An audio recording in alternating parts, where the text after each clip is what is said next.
Trapped in the unforgiving Arctic ice, a crew of brave men on a failed expedition faces a nightmare that would haunt them for the rest of their lives.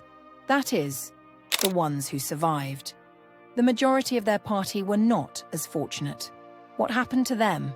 Keep watching to find out.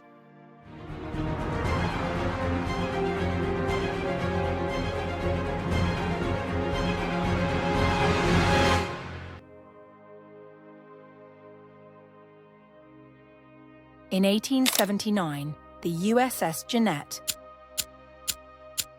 a state-of-the-art vessel designed for Arctic conditions, set sail from San Francisco under the command of Lieutenant George W. DeLong.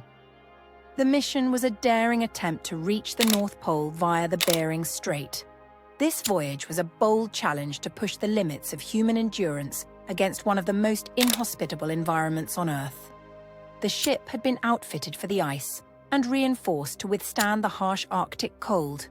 The crew, 33 strong, was driven by the promise of scientific discovery, unaware of the unimaginable horrors that awaited them.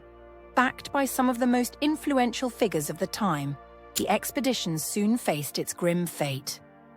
By the fall of 1879, the Jeannette became trapped in the pack ice off the coast of Henrietta Island. The crew's hopes of reaching the North Pole were dashed as the ice trapped the ship, making it a prisoner of the Arctic. For nearly 2 years, the ship was held fast in the ice, drifting into the desolate Arctic wasteland. The crew endured unrelenting cold, dwindling supplies, and isolation. With no way out, they could only endure the cold and maddening stillness. In the spring of 1881, the ice crushed the Jeannette.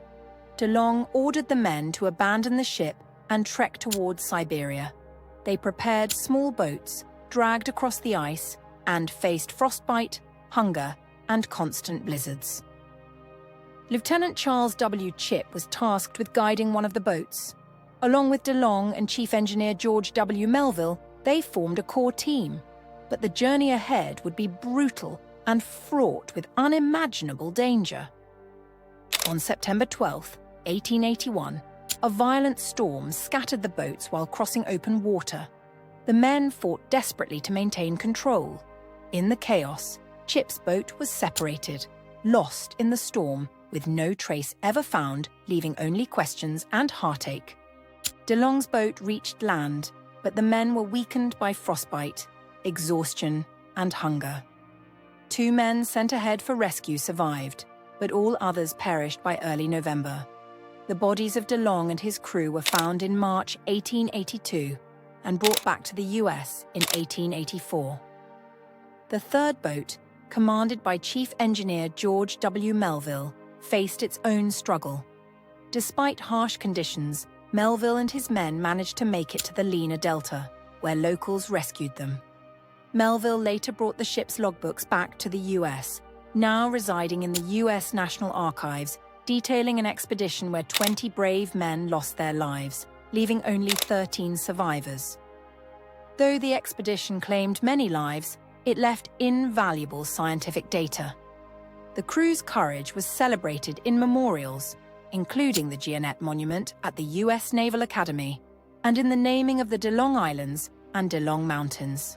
In recent years, adventurer Andrei Koroshev has proposed raising the wreck of the Jeannette from below the Arctic ice. However, despite extensive searches, the ship's final resting place remains elusive, leaving its story unfinished. As for Lieutenant Chipp and his men, they bear the same epitaph of thousands of sailors before them. The sea is my grave is the sea. If you enjoyed learning about the USS Jeannette and its crew, please like, comment, share, and subscribe. Join us next time as we uncover more stories of exploration and survival, as well as the usual harrowing tales of the sea. As always, thank you for watching.